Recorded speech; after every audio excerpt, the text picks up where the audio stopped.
Okay, students. So let me start the next tense of the future tense, continuous future tense. Okay.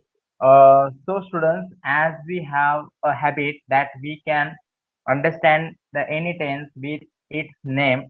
So here also we can find what will be happen in such tense. Okay, continuous future tense. Okay, students. So as I taught you that you have to just remind or understand any tense with its name. Okay.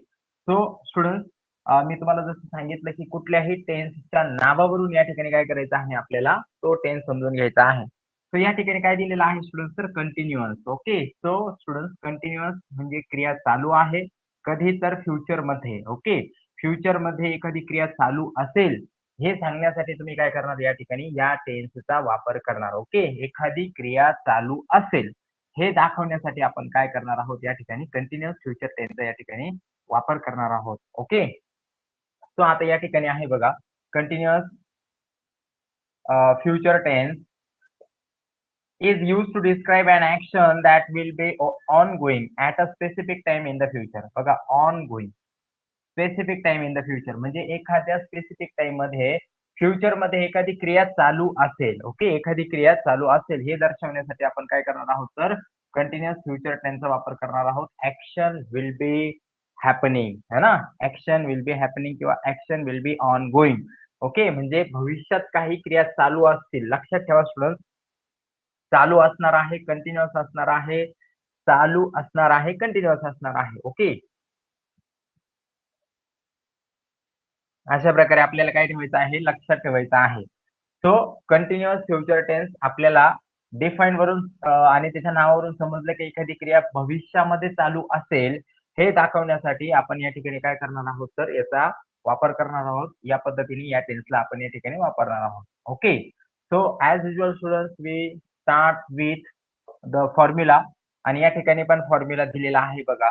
तर सुरुवातीला आपण या ठिकाणी subject वापरणार, त्यानंतर आपण as usual या ठिकाणी विल बीचा वापर करणार, त्यानंतर आपण व्हर्ब आयएनजीचा वापर करणार आणि त्यानंतर शेवटी आपल्याला माहित आहे की आपण ऑब्जेक्टचा वापर या ठिकाणी काय करणार आहोत तर करणार आहोत स्टुडंट्स. बरोबर. तर या ठिकाणी बघा स्टुडंट सब्जेक्टच्या नंतर विल बी घेतलेला आहे आणि ॲज युजुअल आपल्याला माहित आहे की कुठलाही कंटिन्युअस टेन्स असेल तर त्या व्हर्ब वरती या ठिकाणी काय अप्लाय होतो तर व्हर्ब आयएनजी अप्लाय होतो. Okay student. व्हर्ब आयएनजी या ठिकाणी काय होतो तर अप्लाय होतो. तर अशा प्रकारे हा फॉर्म्युला झाला subject plus will be plus verb आयएनजी plus object. Okay.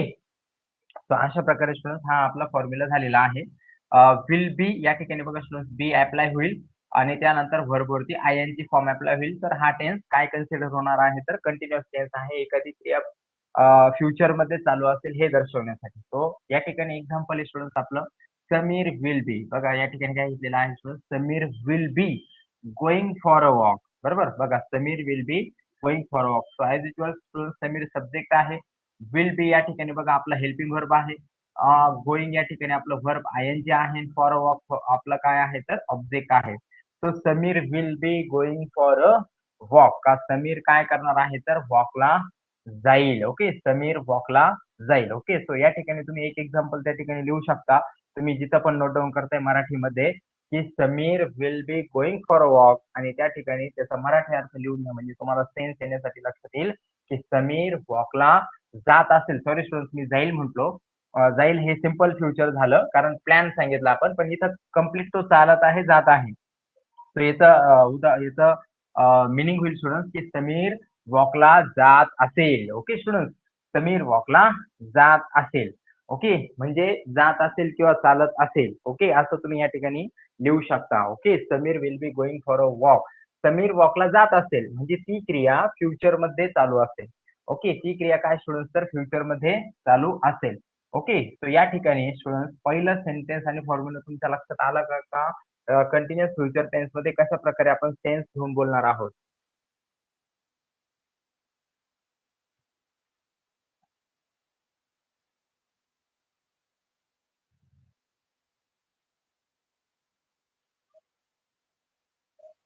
Hello.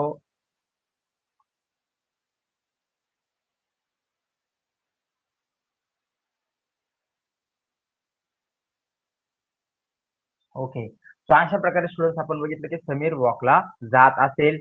चालत असेल म्हणजे ती क्रिया चालू असेल. ओके. आता आपल्याला निगेटिव्ह करायचं आहे की आपल्याला म्हणायचं आहे की समीर वॉकला जात नसेल. ओके. समीर वॉकला जात नसेल. है ना. Sameer will not be going for a walk. बघा या ठिकाणी फक्त काय केलं आपण नॉटचा यूज केलेला आहे वरच्या सेंटेन्स मध्ये आणि खालच्या सेंटेन्स मध्ये. So Sameer will not be going for a walk म्हणजे काय समीर वॉकला जात नसणार आहे. ओके. समीर वॉकला जात नसेल. ओके. मग आपल्याला म्हणायचं आहे समीर वॉकला जात असेल का? ओके. समीर वॉकला जात असेल का? Will Sameer be going for a walk? बरोबर बघा. Will Sameer be going for a walk म्हणजे समीर वॉकला जात असेल का? ओके. समीर वॉकला जात नसेल का किंवा समीर वॉकला चालत नसेल का फ्युचर मध्ये तर will Sameer not be going for a walk. बरोबर. Will Sameer not be going for a walk. Okay. समीर वॉकला कोठे जात असेल? बरोबर. समीर वॉकला कोठे जात असेल? Okay. Where will Sameer be going for a walk? बरोबर. Where will Sameer going for a walk आणि समीर वॉकला कोठे जात नसेल. Okay. So where will Samir not be going for a walk? Sameer वॉकला कुठे जात नसेल. Where will Samir not be going for a walk? अशा प्रकारे आपण काय केलेलं आहे पहिला या ठिकाणी समीर या सब्जेक्ट वरून काही एक्झाम्पल्स आपण बनवलेले आहेत आणि यावरून आपल्याला समजलेलं आहे की फ्युचर मध्ये एखादी क्रिया चालू असेल हे दर्शवण्यासाठी या टेन्सचा वापर आपण करतो. ओके. नेक्स्ट आहे स्टुडंट्स या ठिकाणी आय या एक्झाम्पल वरून आपल्याला माहित आहे इथं विल बी एकच हेल्पिंग व्हर्ब आहे. त्यामुळे कुठलाही सब्जेक्ट असेल तर विल बीच अप्लाय करायचा आहे आपल्याला जसं की सिंपल फ्युचर मध्ये पण एकच होता विल.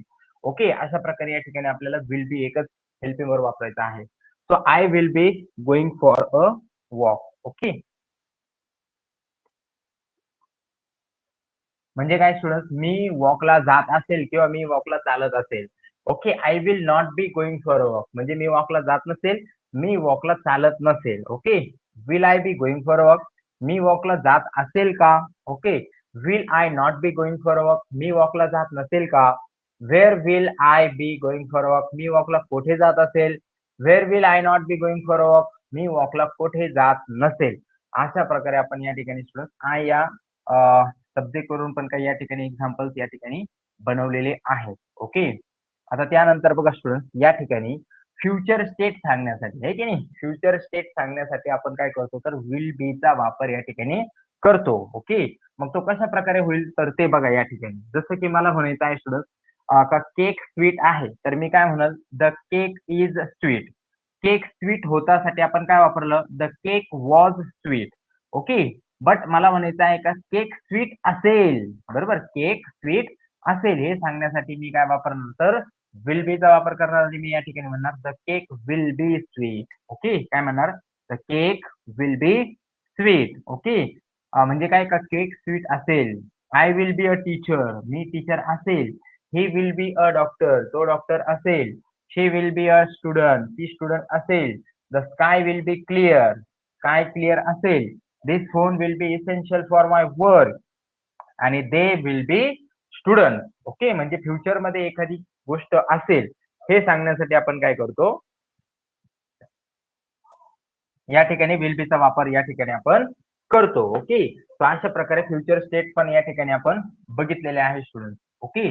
सो स्टुडंट तुम्हाला प्रेझेंट स्टेट पास्ट टेन्स आणि फ्युचर स्टेट काय असतं ही कन्सेप्ट क्लिअर झाली का आणि त्याच्यासाठी आपण कोणते हेल्पिंग वर्ब वापरतो ते समजलं का तुम्हाला? ओके स्टुडंट जसं की आपण सांगतो की जसं की मला म्हणायचं आहे का ही बॅग आहे तर मी काय म्हणाल इट इज अ बॅग. आता मला म्हणायचं ही बॅग होती. बरोबर ही बॅग होती तर मी काय म्हणाल इट वॉज अ बॅग. मला म्हणायचं आहे का ही बॅग असेल. ओके. सर मी म्हणणार it will be a bag. Okay. It will be a bag. तर अशा प्रकारे आपण प्रत्येक गोष्टीसाठी या ठिकाणी हेल्पिंग वर्बचा वापर करून सांगू शकतो. ओके. आता डिपेंड करतं या ठिकाणी बॅग एक होतं म्हणून इज वापरला. ओके. बॅग जर जास्त असतं स्टुडंट तर या ठिकाणी आपण इज न वापरता काय वापरला असता तर आर वापरला असता. ओके. आणि त्या ठिकाणी पास्ट मध्ये पण आपण काय केलं असतं वॉज न वापरता वर वापरला असतं जसं की it is a bag. Okay. आणि आपण म्हणलो असतो का दीज आर बॅग. ओके. जास्त बॅग झाल्या असतं तर त्यानंतर इट वॉज अ बॅग आणि दीज वर द बॅग. आता विल बी साठी दुसरा ऑप्शन नाही स्टुडंट्स आपल्याकडे एकच आहे म्हणून आपण सिंग्युलर प्लुरल एकच वापरू जसं की it will be a bag आणि these will be a bag. Okay. तर अशा प्रकारे आपण या ठिकाणी बघितलेलं आहे की यांचा वापर आपण कसा करू शकतो. नेक्स्ट एक्झाम्पल मध्ये बघूया स्टुडंट की प्रत्येकाचा अर्थ कसा होईल आणि आपला एक सेन्स बनेल याच्यामधून, तेव्हा आपण विल बी ला योग्य प्रकारे या ठिकाणी काय करू शकतो तर वापरू शकतो. जसे की I will be playing cricket. Okay, म्हणजे मी क्रिकेट खेळेल. We will be playing cricket, आम्ही क्रिकेट खेळू. You will be playing cricket, तू क्रिकेट खेळत खेळत sorry sorry I will be playing cricket, मी क्रिकेट खेळत असेल. We will be playing cricket, आम्ही क्रिकेट खेळत असू. You will be playing cricket, तू क्रिकेट खेळत असशील. You will be playing cricket, तुम्ही सर्वजण क्रिकेट खेळत असाल. ही विल बी प्लेइंग क्रिकेट, तो क्रिकेट खेळत असेल. She will be playing cricket, ती क्रिकेट खेळत असेल. तो किंवा ती क्रिकेट खेळत असेल आणि ते सर्वजण क्रिकेट खेळत असतील. समीर क्रिकेट खेळत असेल, समीर आणि आमिर क्रिकेट खेळत असेल. दिस बॉय, हा मुलगा क्रिकेट खेळत असेल.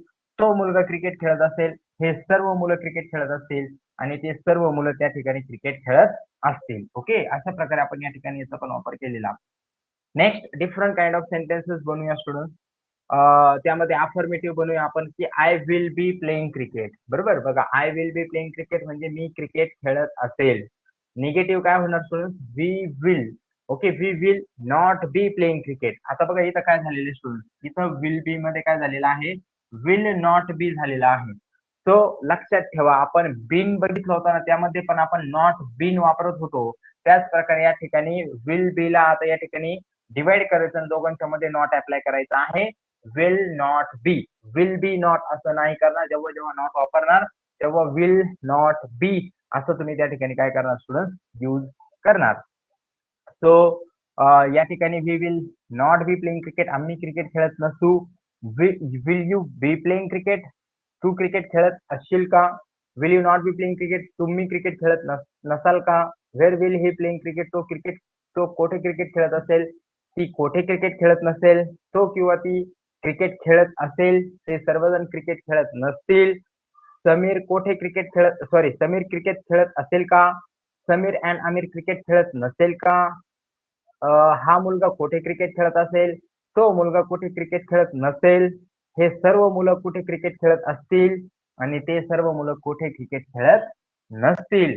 अशा प्रकारे आपण काय केलेलं आहे स्टुडंट, पूर्ण स्लाइड्स या ठिकाणी बघितलेल्या आहेत आणि यावरून आपल्याला समजलेलं आहे की कंटिन्युअस फ्युचर टेन्स हा असा टेन्स आहे की ज्यामध्ये फ्युचर मध्ये चालू असणाऱ्या गोष्टींसाठी आपण हा टेन्स वापरतो आणि त्याचबरोबर फ्युचर फॅक्ट सांगण्यासाठी पण आपण त्या ठिकाणी हा टेन्स काय करतो स्टुडंट तर वापरतो.